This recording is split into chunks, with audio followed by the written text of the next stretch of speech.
Hello automators, welcome to our monthly massive unboxing of smart home gear. This month is one of our best ever videos and I'm excited to get started, and I hope you are too. But before we do that, stay tuned throughout the video because we'll be answering at least one of your burning questions and we'll be announcing another giveaway with this, our first product.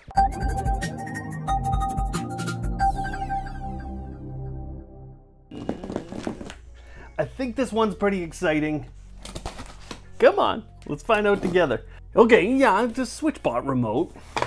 We've seen that before. SwitchBot solar panel. Actually, there's a different design on that, so we haven't totally seen that one before. Okay. Let's see. It's SwitchBot Curtain 3. That's right, we have a third generation product. Now the first thing to note is this is the third generation of the rod design, okay? So it's not the third generation of the I and the U rails. Those are already pretty good. But the rod version has always been a little more difficult to get perfect. The first thing off the bat, look at this thing. It is very long and very skinny. This is large. We gotta see what's going on. Now, down at the bottom, it is a USB-C charging port, and obviously we've got this option. Now, this is just your plain old charging cable, and I'm gonna get into these other accessories.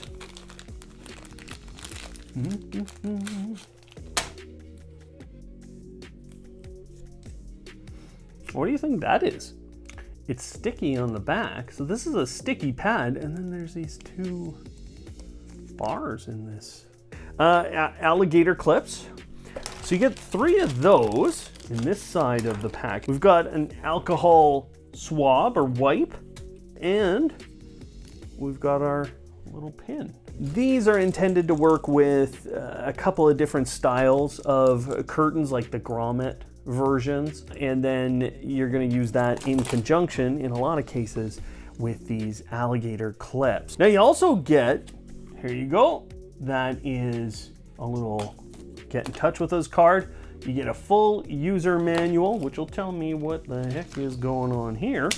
Dealing with telescopic extendable rod.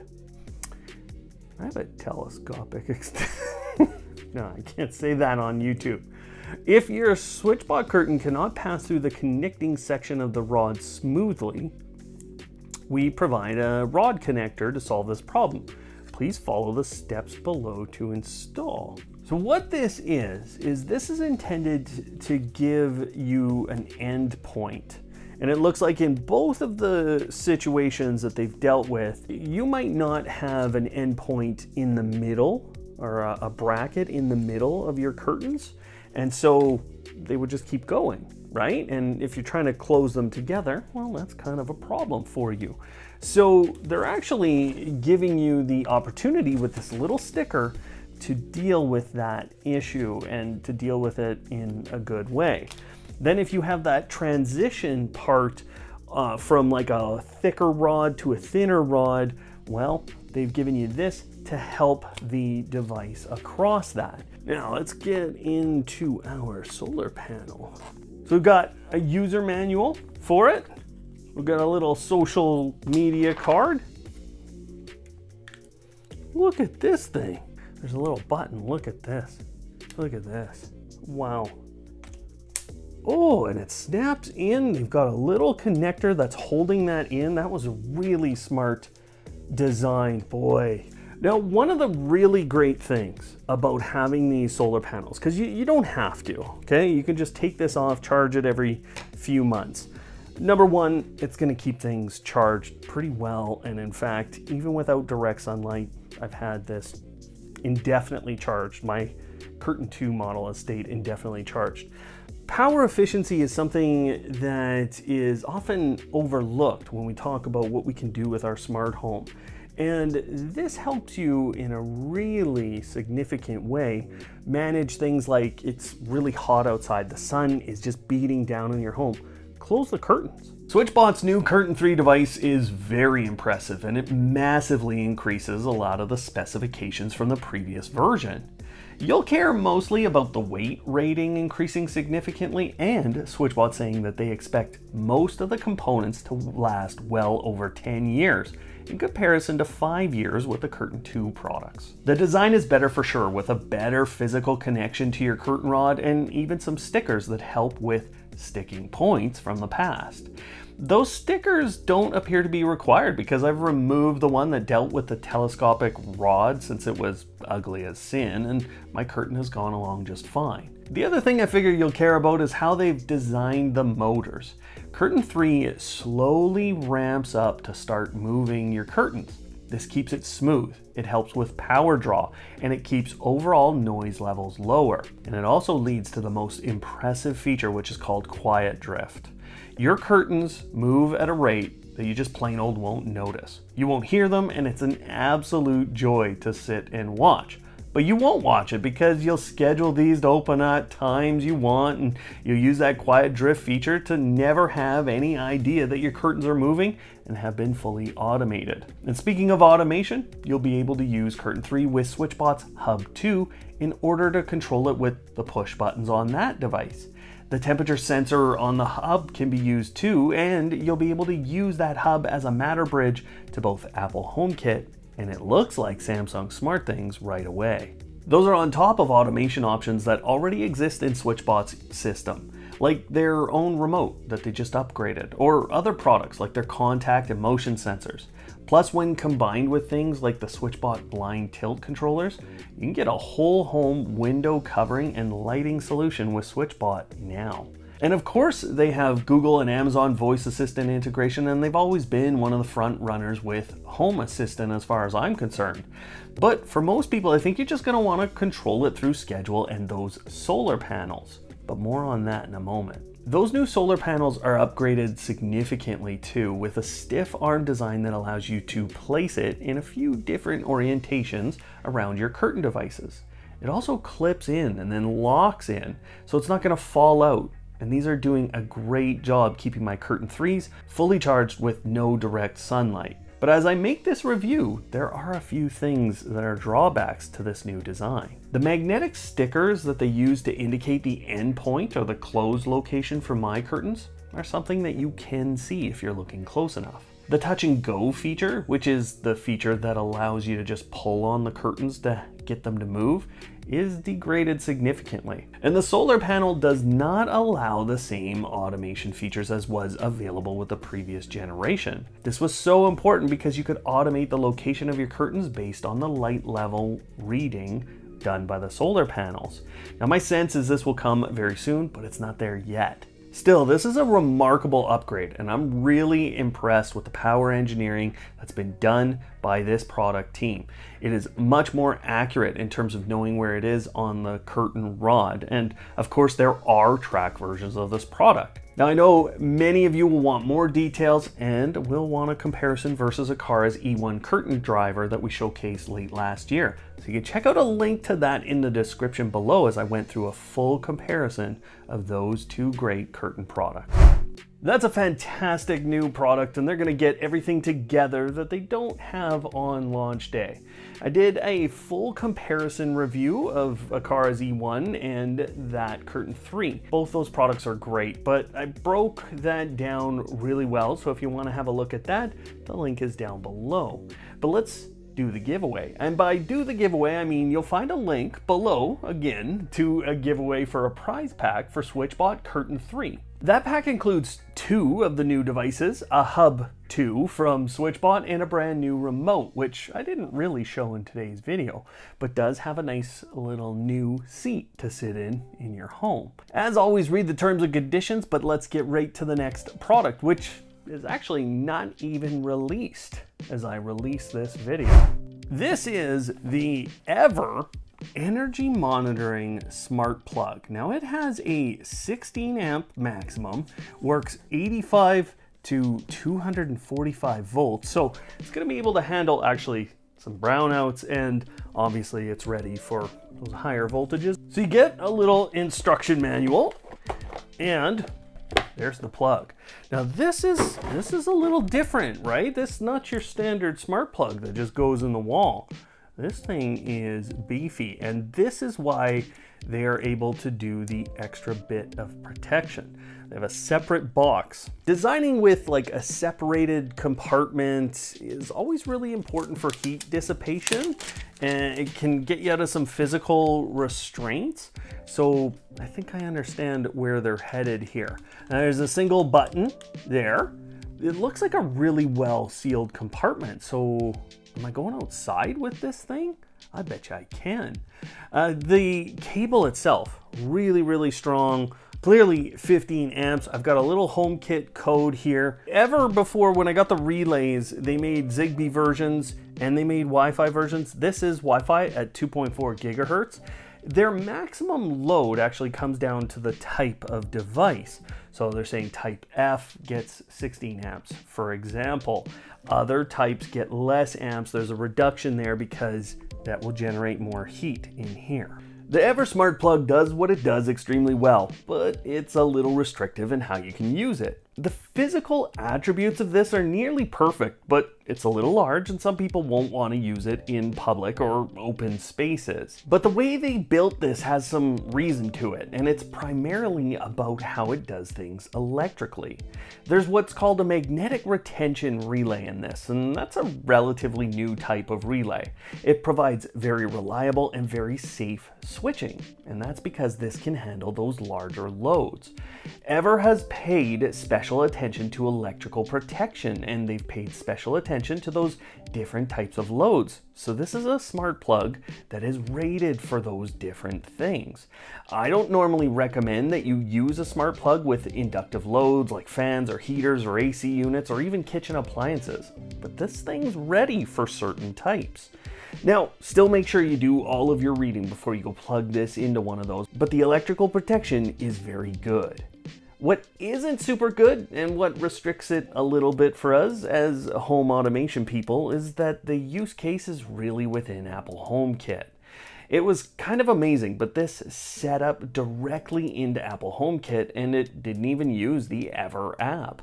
I didn't put in any Wi-Fi credentials because Apple HomeKit had those, and it jumped onto my network and worked perfectly from the moment I set it up. But it wasn't getting any of that energy management data into Apple HomeKit, which is normal for that platform. So I did end up installing the Ever app, and you get access to a few more features, and there should be more coming. Like a feature that should allow you to set this smart plug to turn off when power goes low, so you don't have that phantom power drain from an appliance. Now, this is an extremely early demonstration, and that's what I mean. There will be more features coming because if you look this up on the Kickstarter page, which launches just a couple days after this video's release, you're gonna see a lot more there. So check it out. The link will be below as soon as it's available. This is from, like, it's a guy doing this. He's created 3 products so far, and only one, I think, is launched as of the time that this video comes out, but he's hard at work getting the other ones out. Now, this is from a company called Tuo, and this is a smart button. Now, it's Matter compatible. You're noticing that right now. It's got all the labels we need to see on the side. It's got multi-press functionality, so we're going to be able to do more than just a single press with this thing. But I'm pretty excited for a Matter over Thread smart button from a brand new maker on the scene. So let's see. Holy smokes! Yeah, in case you haven't noticed, I'm excited. It's blinking at me, first of all, but it almost ruined everything. You know what I like about this right off the hop? There's no branding that you're gonna see. There's a little branding on the back. There's the Matter code. There's the Matter QR code too, and you've got a little bit of this branding right on the bottom. So it's really being thought about as in something you can put around your home. We've got a magnetic plate that we can mount. So that's a nice little addition here. And they did include a sticker for that plate. So you can do that instead of, you know, putting a screw in your wall, which you might not want to do. Now in the package as well, this is a nice touch. This is something that we usually see on fairly formalized offerings when it comes to smart buttons, but we've already got some stickers to tell us what's going on, and I can tell they're fitting the top half. So the button, it's kind of like you're pressing, you can press up here. Doesn't matter where you're hitting, but they've given you like a little spot where it feels more natural to press the button. It's a bit of a louder click than some other buttons, but like, don't you kind of want that? You know, what can I drop them into? Because I tell you what, my phone's already ready. All I did was click on this thing and it's ready to set up. Now that's one of the beautiful things of Matter. Somehow that has already happened. It's not like this has a thread radio on it. How does it do things like that? Number one, with Matter, it's always using Bluetooth. So there is a Bluetooth transmitter on this, but it's going to use thread on a daily basis. That's going to make it fast, responsive, and it's going to give you access to a lot of what are called thread border routers in your home. This is the Onvis 5-key switch. It's called the HS2, brand new product. It's using thread and Bluetooth low energy 5.0, which is very similar to another device that they recently released, which is their contact sensor. Now, this being a 5-button switch is very, very interesting. It's going to work with Apple HomeKit, and I think over time we're going to see the expansion of compatibility for Thread devices over to other platforms. But right now, this is focused on Apple HomeKit. Inside of the box, getting quite a few things actually. So here's the user manual. You've got some, you've got your HomeKit code right there, so you can scan it into HomeKit. Here are some stickers. Now, what's interesting about these stickers is they can go on each of the different buttons. So they're kind of designed so that you can label each of the buttons. You also get a very large sticker to stick this to the wall and some mounting hardware, just a single screw. Then you get a mounting plate. Now, the mounting plate has a hole in the middle for your hardware there, and you also have a sticker on the back already. So this is an extra sticker. And what's really neat about that is that's a magnetic plate. You have 5 different buttons on the main device. It has a little bit of branding here, and then you have some more stickers, and you have your HomeKit code here. On the bottom, you can see you get this little ring. It's kind of a stickier ring, so it's intended to keep the device in one place on your desk, on your surface, wherever you're putting it. Both of these smart buttons have been in my home for a little while, and both of them have been released for a little while, and there's really just a couple of big differences that separate these two. The HS2 only works with Apple HomeKit, and it doesn't have Matter compatibility, while the 2.0 uses Matter over Thread. Today, that results in just one additional platform working with the 2.0 button, but that platform is SmartThings, and for me, that's really useful. In the future, that will result in Amazon users having access, and maybe Google, but that's a story for another day. The other big difference is just how many things you can control with each of these buttons. The 2.0 allows a press, a double press, and a hold on its single button, whereas the HS2 allows that on all 5 of its buttons. For me, I can barely remember the 3 functions I can do with the 2.0, but if you have a device that is very complex and it has a lot of scenes, then the HS2 could be very powerful. And we have started to see some companies making their scenes available in Apple HomeKit. So the use case is coming for the HS2, and I would say the use case is here for the 2.0. The third difference is the size of the button. I think both companies made their buttons the right size for people to be able to push all of the buttons. The stickers they've provided are important because that makes sure you know what the button is being used for. Now, in my testing, the 2.0 responded a little bit quicker, and that might be because of the number of buttons on the HS2. So for me, I'm gonna use the 2.0 because I can set up all kinds of scenes in SmartThings and get a lot out of that button. I like the magnet, and although I would need to purchase a screw to use the metal mount, I probably won't use it because the magnet is so strong. On the flip side, if Apple HomeKit continues to get more scenes integrated into it, then I think the HS2 could be really powerful. But for me, right now, it's just not necessary. Now, I wanted to share a story with you about 2.0. This is kind of a special thing about the smart home industry. You know, we started today's video with SwitchBot, which was just a few people starting up a company after they had met. And I uncovered that startup story in an interview I did with the company last year. But I started to recently speak with the founder of 2.0, and his name is Sam, and he has pretty big plans, and I would say he's got a lot of motivation. But it's all positive motivation. He's already talking about sending me another product, and I know he's got a few in the mix, and it's been interesting to speak to someone who's just getting into this industry, but is really going it alone in a lot of ways. I'm sure just like SwitchBot, 2.0 is gonna grow, and I think it's great that we're talking about and supporting an industry that allows people to get in on the ground floor and build something still today. I love these success stories, and we've seen a lot of them. Companies like SwitchBot and Flick and Ever from earlier in the video, Third Reality, and now 2.0 all started from the ground up and had done so in the last few years. Now, let's look at a couple of smart lights, and I'm betting you're gonna love what has happened in my front yard. I don't need a knife, but I do need to get these opened. These are the outdoor neon rope lights from Govee. We're gonna have a lot of stuff in this one. Couple of alcohol pads. Oh, by couple I meant 4. We've got a social media card, a user manual, box number 1, which is actually I think box number 3 in the box. This is a big transformer, 24 volts at 3 amps. That's why it is massively large. Also, this is really an important thing to note. You're gonna notice this on lots of like Christmas decorations and stuff.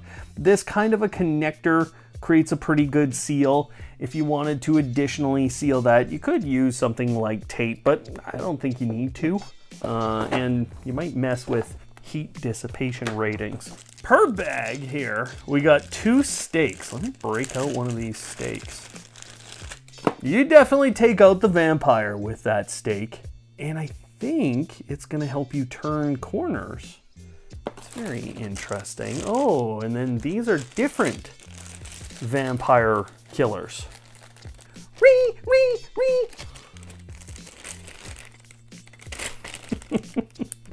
So this is the way the connector goes. You do have to get the orientation right. You push it on and you twist that, creating quite a good seal. It's absolutely gorgeous. The rope itself, it looks exactly the same as the indoor version. There's nothing discernible here that you're gonna notice along the whole length. Like, you're not seeing any markings. There's really nothing going on here. When you're getting this thick, things don't bend. So, you know, some of you know this, some of you don't. You know, it's not bending up and down, okay? So it's just gonna bend this way, that way. That's all you're gonna get out of this one. I can bend it quite tight too. So, you know, like, that's a pretty tight corner to have turned with something of this kind of a design. It is pulling against me, so you're gonna have to brace it really well, but you've got the bracings, you've got things. 10 meters, it is a 10 meter device, so I've got a lot to work with here. Unfortunately, I can't cut it into 2. The other unfortunate thing, I get why this didn't happen, but you don't have any buttons here like you do with indoor versions, other things that Govee produces. I'd be very interested if that is a microphone port, but I think it's just a light. I don't think there's a microphone port on this one, for good reason. So there is just the one marking on the strip. That's amazing. You think 10 meters of light strip or 10 meters of this rope light, and that's all the markings they're putting on there. It's because they know the colors are gonna tell the game. Otherwise, let's go find out about this one. I wanna get this installed like right now. Can we do it now? Let's do it now. Govee's made another banger with this one, as once again we have a high quality lighting product with an incredible amount of features. It's also physically a really well designed product, and I know that rope lights are something that a number of companies make, but the materials that Govee is using are much better than another version I'm testing from another company right now. It's soft rubber, but not too soft, and of course the LED strip is the most vibrant I've seen. Plus, the power cable coming off this is pretty long itself, and that's allowed me to place it in a good location and then run my extension cord. Yes, I still needed one around the edge of my home. Now I can perfect that look later, but I just wanted to get a look at these lights themselves. And I'll put it to you this way. I have enough cameras around my place to know when people stop and stare and ask questions. And I have watched a number of people, and especially the neighborhood kids, stop and ask what's going on when these things turn on at 6 p.m. and then keep going till 11 p.m. at night. The effects are spectacular, and we still have access to all of the different features that Govee provides with their app, their different effects, music, and even with this strip, you don't have to turn on all of the light strip, so that allows you to create really different looks. So the effects are spectacular, and the colors are lighting up my entire home, despite this just being a rope light sitting in a garden bed. I can't wait for Halloween, and I can't wait for Christmas. Although once it starts to snow and the temperature gets below -20, I'm gonna have to remove these and bring them inside. And that's okay because the snow would cover it anyways here, but the installation wasn't difficult, and all those little accessories that came in the box made it almost enjoyable to stick the stakes in the ground and then wrap this rope light around my garden. And if a vampire ever attacks, well, I've got a few stakes. Now, it's not the nicest garden, and I've been frustrated with how it looks, but I am not capable of fixing that. What I am capable of is distracting people from the plants, because that lighting is spectacular. These are the Enbrighten color-changing landscape lights. This is a really interesting set, and I've had a couple of products from these guys in the past, and it's pretty high quality stuff. They're strong, they're durable, or at least in general. Holy smokes! Ooh, they are a little heavy because of that. Now these are full RGB, they're color changing lights. The other thing that surprised me so much is this is a burial grade cabling system. So if you wanted to, you could get these underneath and really make this a clean look. Now looking at one of these, let's call it a puck, a light puck, if you will. They're very simple. There's one cable going to each of them, and they're going to allow you to actually drive a stake, and they've given you a whole bunch of different stakes here in order to put them into the ground. Now, there's a couple of spots where these are going to be able to twist onto those stakes. And, you know, just from an overall standpoint, this is pretty good quality. There's not a lot of gaps here. I'm not seeing any gaps as I look around here. You don't want gaps because that's where water's gonna get in, right? Now on the box, they're saying, okay, there's 10 feet of distance between each of these, but it's customizable how far that distance is gonna be for you, okay? So this is obviously the end one. I've only got one connector going into it, but as we get to the second one, it's got two sides to it. Now let's say you didn't want to mount these into the ground, or you had to mount them like onto a wall or onto some kind of surface. I've actually given you a mounting template. I like this a lot because it kind of opens up some different options with these lights. The other thing I really like, and this happened with my cafe patio lights, there's a little button on here. There's a giant transformer, okay? So for my patio lights, I was able to mount that against the railing on my patio, and honestly, it's stayed there. It's been perfect since. You've also got these two kinds of hooks. So you've got a couple of options now. That's a little bit of an improvement. Press the power button 6 times. On the 6th press, hold the button for 5 seconds. Okay. 1, 2, 3, 4, 5, 6. 5. That looks ready for setup. Would I like to name my device and add a custom image? No, I'm happy. Now here's the really fun thing with Enbrighten's lights, and I love a lot of their system for control. They've made it worth it to use their app. Now you're noticing I'm in a mode, okay, well I can go to rainbow, all right? Now it's just in that rainbow mode. Here's Mardi Gras, okay, here's spring, and in a lot of cases, these will move. So here's blink, okay? There's lots of dynamic effects. Plus, there's a new button, other side, right here. There's a new button right here that allows us to create our own, and you can use a number of different effects. So they're down at the bottom right here. Those effects can be sped up or slowed down. You see how fast it's going right now. This is on the twinkle one, and I can add 3 different colors for it to go through. This is the piece that I really like about their control interface. Now this is light bulb 12, and I went into the My Lights section, okay? And as soon as I hit that number 12, I just tapped on it. You can see it, oh, sorry. Ooh, almost dropped the phone. You can see number 12, and that has turned off. As with everything that comes from these folks, the physical quality is high and the materials being used are really good. But one thing that caught me off guard with this set is that you cannot drag them on concrete whatsoever.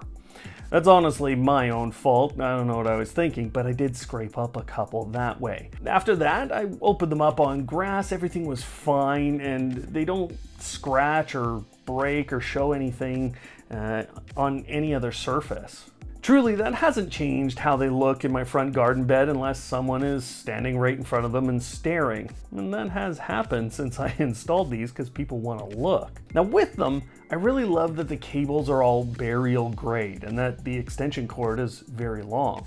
This makes installation really clean, and it gives you a lot of different locations you can put them, even when you have a single plug outside like I do. Something else that helps is the fact that these can be driven into the ground with the stakes that you're given, or you can mount these on walls and other surfaces with just the right size screw. So these could even be a replacement for lighting around your eaves. Now, unless you're blind or you've been blinded by the brightness of these lights, then you'll notice the Govee rope light is sitting next to them. And I thought the Govee product would overpower this one, but actually things are pretty balanced between the two. You don't have as many effects as Govee has with theirs, but this style of light, I think most of the time you're going to be using a single color or a color temperature to light the way for people approaching your home, not necessarily all those effects. Now you can do that with an outdoor motion sensor in either Samsung SmartThings or Amazon, and while you could do it with Google Home, I'm not going to suggest that.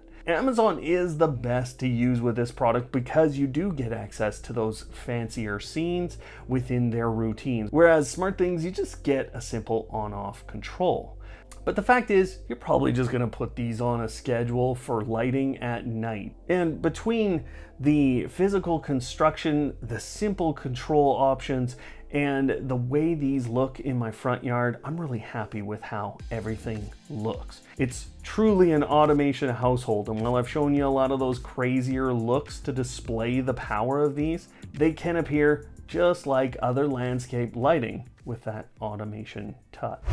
This is the Ring Video Battery Doorbell Plus. Now, what's different with this versus other models of Ring's video doorbell is really the resolution. So you're going from kind of that flat, 16 by 9 to more of a square look. So this is going to give you more of what's on the ground, and I think it's going to do better package recognition.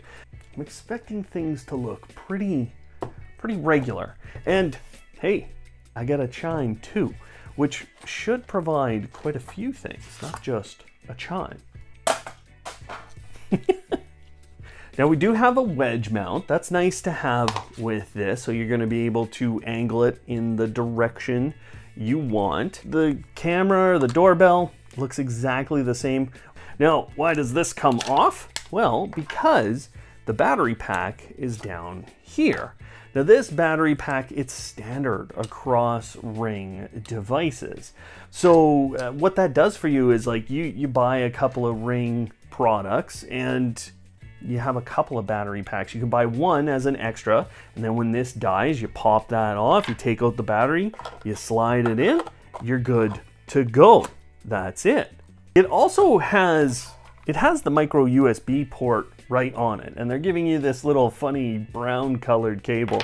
I don't know why they've chosen that, but there you go. And they give you both your warranty information, your safety information, a little quick start guide, and they give you a little sticker to say, hey, we're protecting our home with Ring, which if you read kind of things about security systems, like that sticker's the biggest deterrent.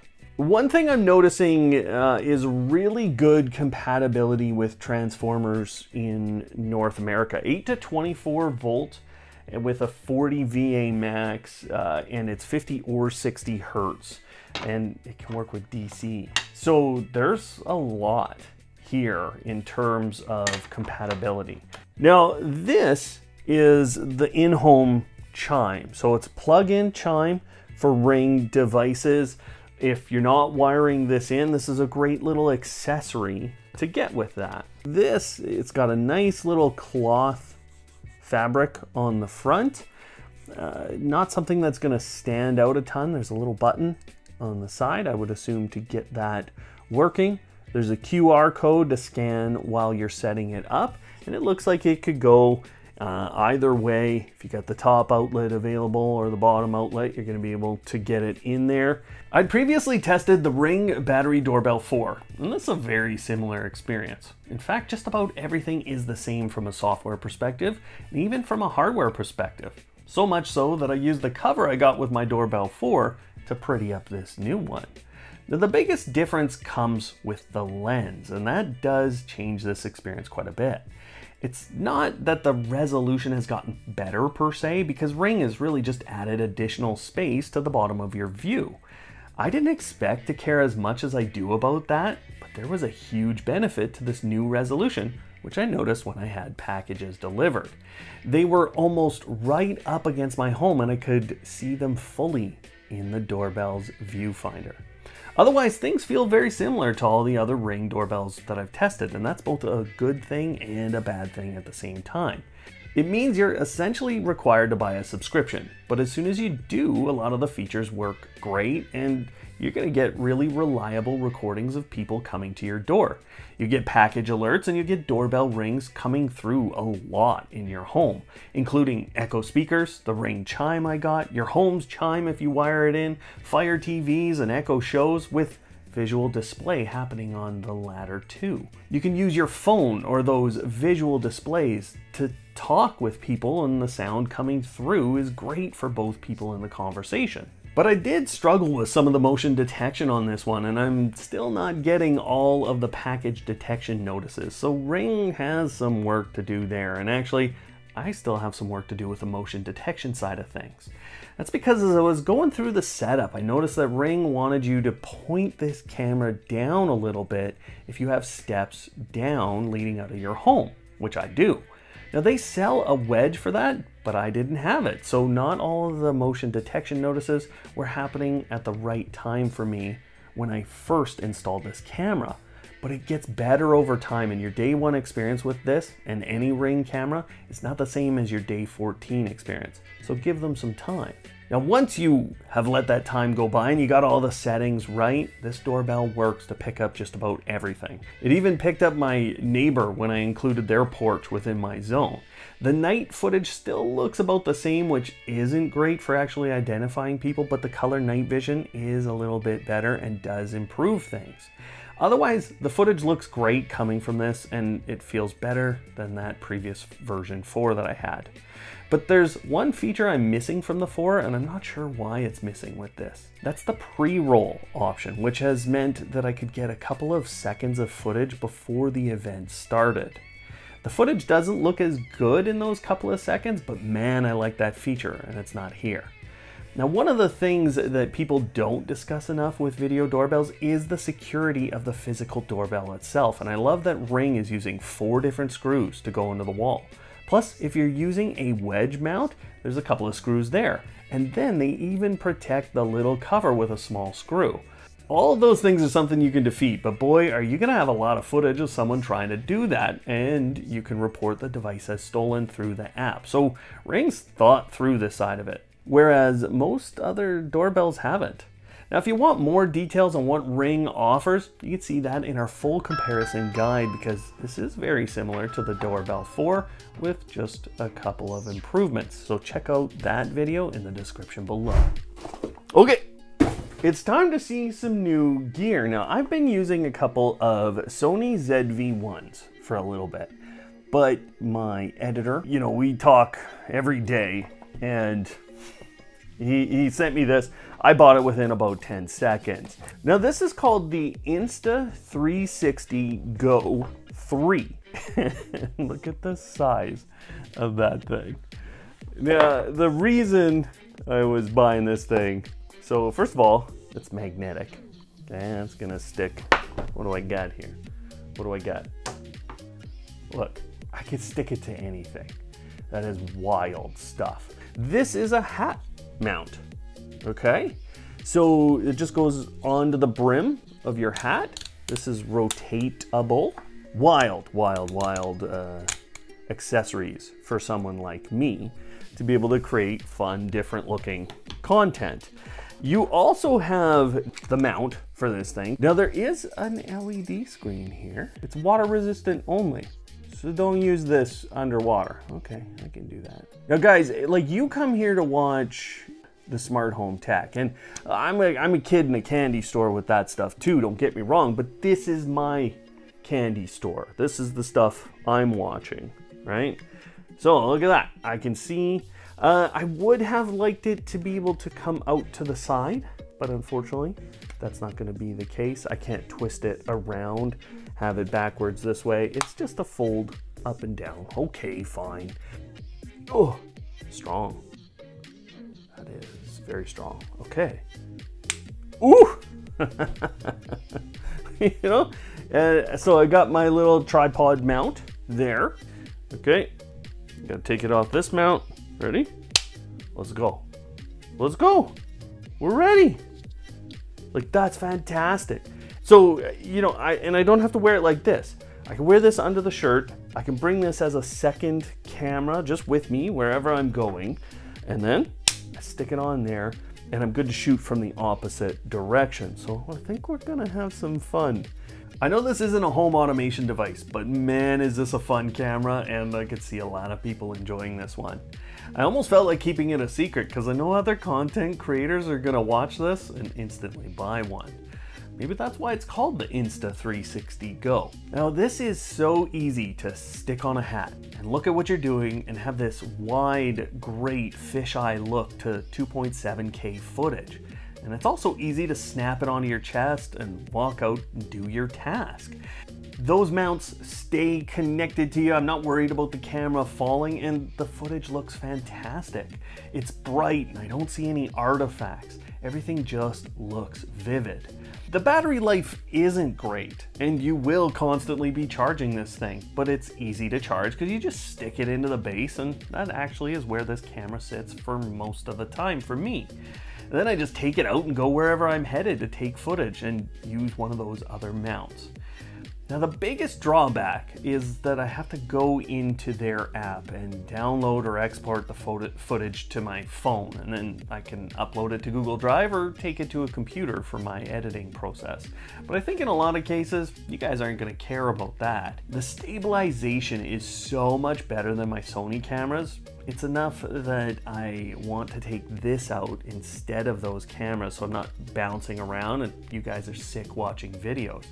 It's totally changing how I do tutorial content, including installations. And the microphone is good enough that I don't sound terrible just speaking at a regular level with the camera sitting in one of those mounts.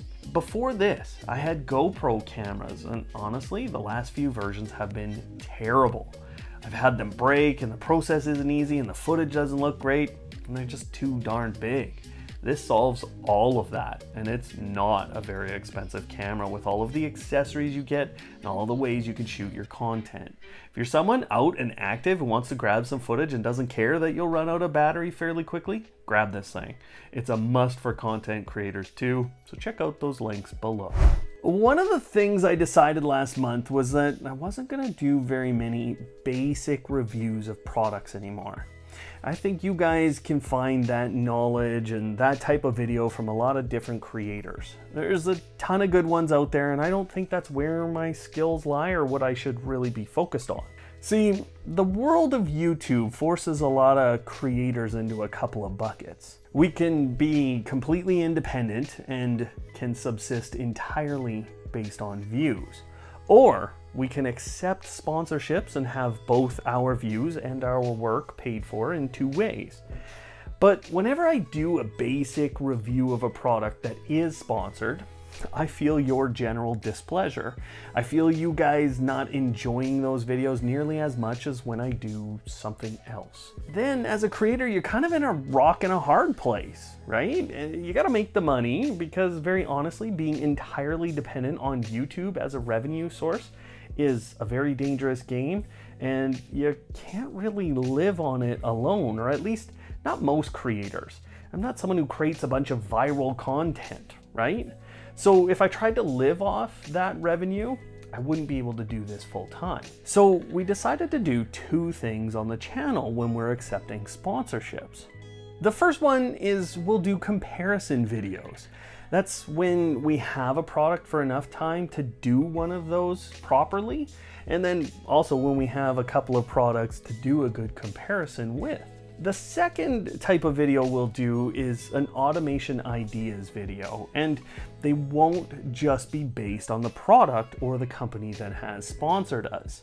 That's what we did with this very next product, and I love how the automation ideas with LED strips video turned out. I hope you'll watch that one if you haven't already, but I hope you enjoy what is essentially a review of the Aqara T1 strip right now. And please, let me know what you think about that path forward here for Automate Your Life. Wait a second. That's not what I thought it was. This is the Aqara LED strip T1. Now I think there's some pretty remarkable things about this LED strip, and it's actually Aqara's fourth product. They've also sent me an extension kit. Now, this will require a Zigbee hub from Aqara, which is, you know, it's normal for kind of the past of Aqara. It's not necessarily what we've seen going forward. Some interesting packaging there. It's like, hello. I don't know. Here's what you get. You get the LED strip itself, and you get an adapter. And then this should be our transceiver for Zigbee. This is an addressable strip, which means you can put multiple colors on it at the same time. The rated power of 5 watts per meter is pretty good, so I'm interested to see the brightness of this strip. Okay, I gotta calm you down here. So off the hop, quite a few things I'm liking about this strip. I am liking the color reproduction. They've done it, I think, in one of the best ways for LED strips. You have a good set of cut points throughout this strip. That is, I think that's 8 inches. There's probably an exact spec that I can put on screen now. They're using a dedicated RGB LED.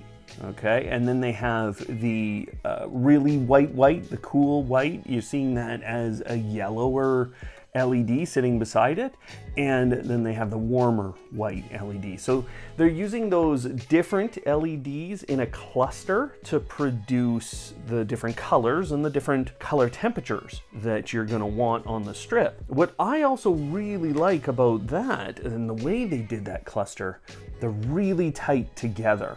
So I have a lot of bend points that is going to make this very flexible for installation. I'm going to be able to turn corners really easily.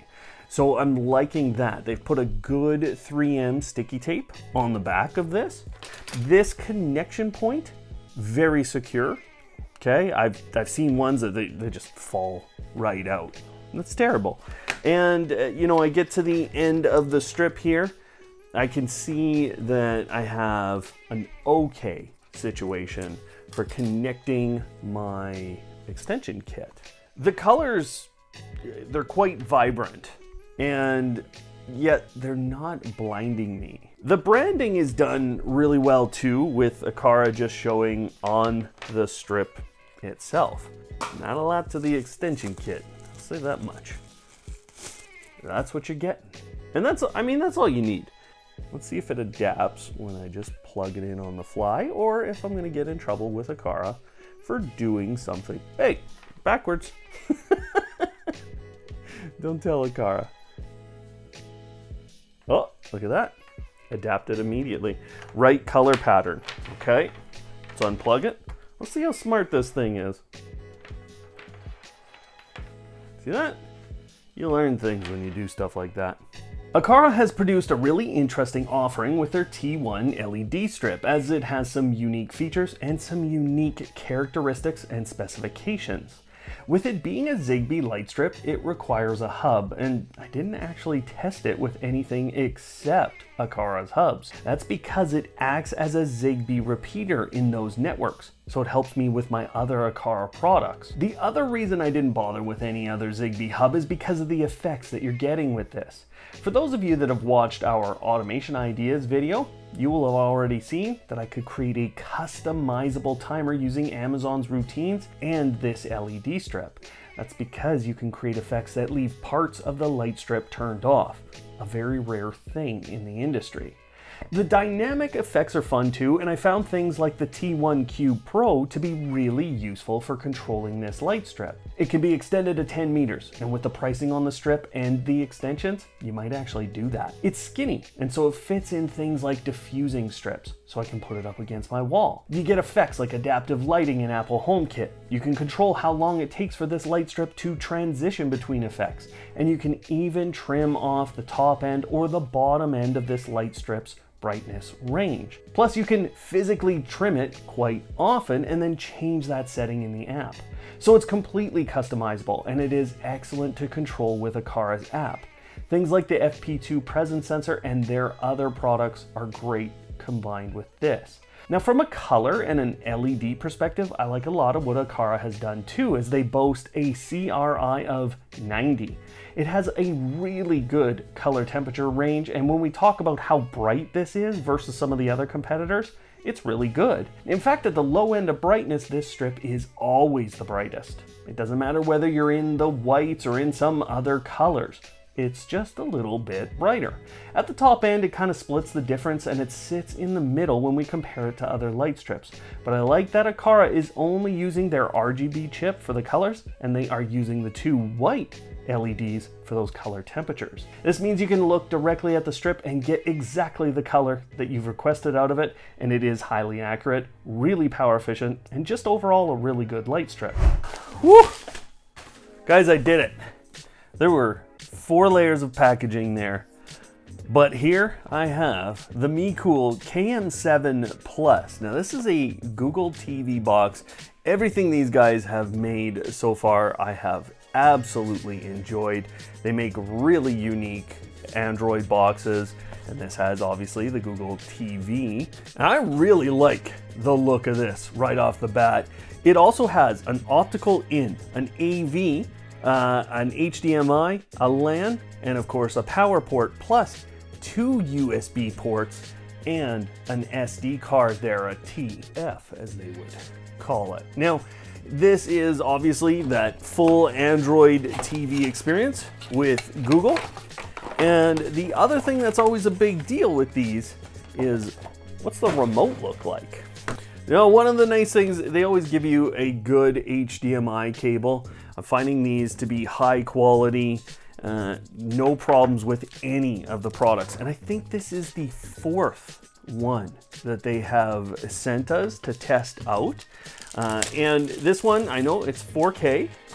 This remote is actually the same as the last one that I had. It's gonna take a couple of AAA batteries there, I almost said AA, and then you can see you got some of those shortcut buttons. It's got the Google Assistant on it, it's got a home button, a guide button, and then of course you've got volume and channel control. And of course it's got the Google Assistant that you can speak into the remote and get through this because you've got a Google TV interface. So it does work in the Google Home app. There's not a ton of different things that you can do, but you can ask Google to turn on the television from other smart displays and other speakers.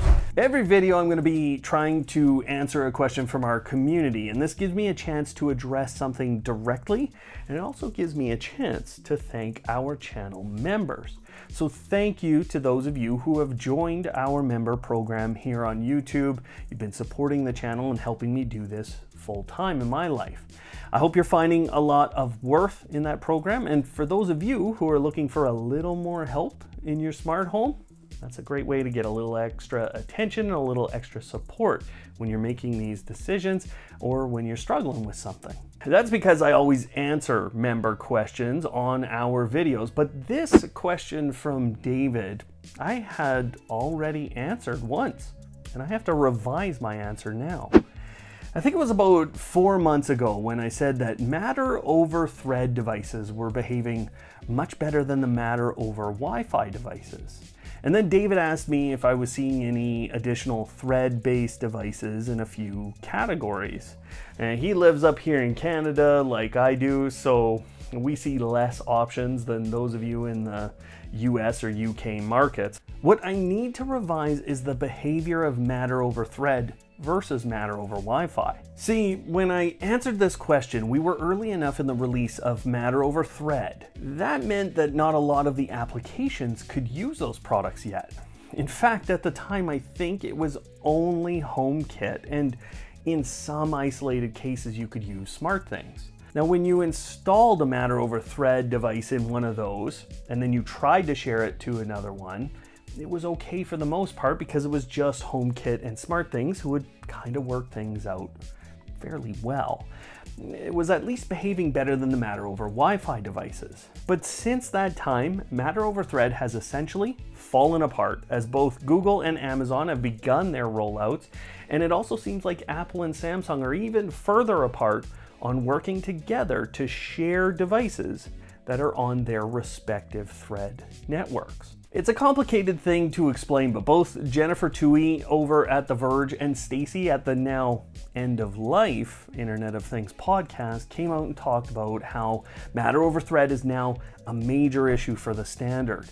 That's because those devices are not being shared correctly. So when we talked about the 2.0 button earlier today, it was working fairly well, but that's because we were really only using it with HomeKit and SmartThings because Google and Amazon can't use the button. So just watch yourself out there right now when we talk about Matter over Thread. Set the device up on the primary system that you'll be using it with, and then the device should stay connected and reliable within that system. But it may disconnect and not work with other systems for some time. This will get repaired, but honestly, we're likely in for a long haul on this because it's going to take all 4 of the big companies rolling out pretty significant updates and upgrades to their Thread border routers. So as I told you at the start of this year, Matter's going to be a mess for the balance of it, and it's going to cause you pain. But I do think we're coming towards the end of that real pain, and I can see some light at the end of the tunnel.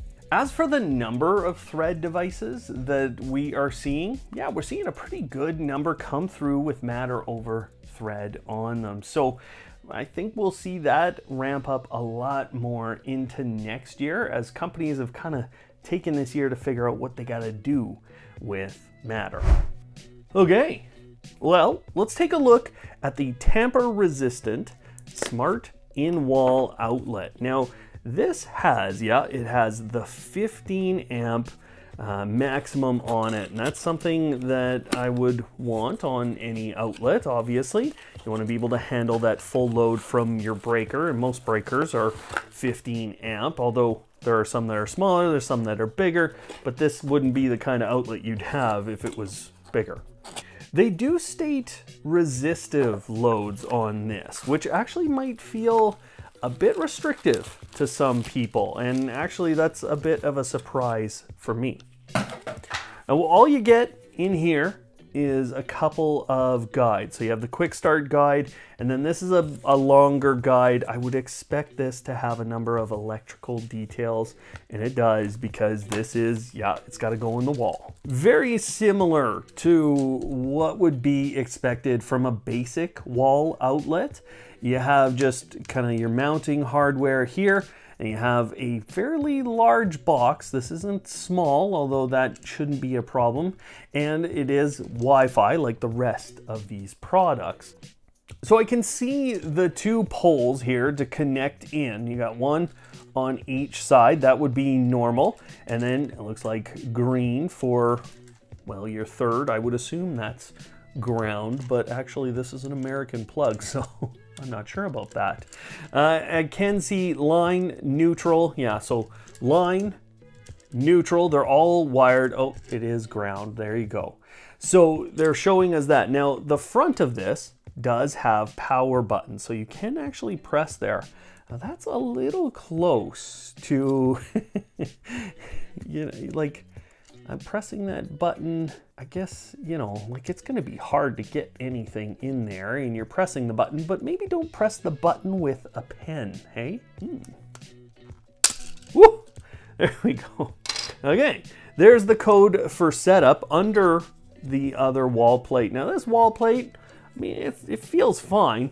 It's a little grainy. I don't love that.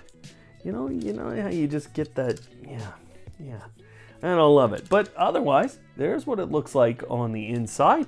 And obviously, you could maybe switch up your wall plate for something else. Now, most of you would consider this expensive, but it's not when you kind of consider the market out there on battery-powered outdoor cameras. Now, this is the next version, the next iteration, and Wyze has been doing a lot in terms of kind of upgrading their lineup so that they've got options throughout different budgets.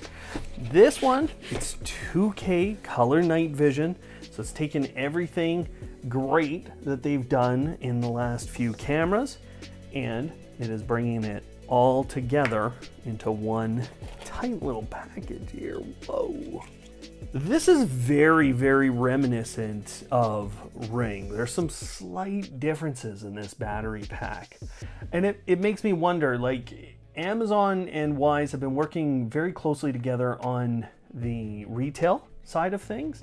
So you gotta wonder, but look, that's a USB-C port, not the micro USB that we see. We've also got some lights on here for full or charging. And it doesn't have a big release tab like the Ring ones, but very, very similar.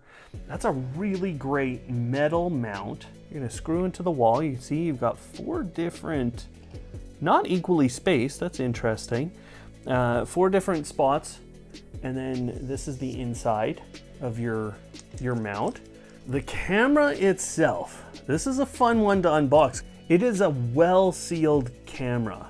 Like this is gonna be difficult to break into in general. It's gonna be difficult for like water ingress.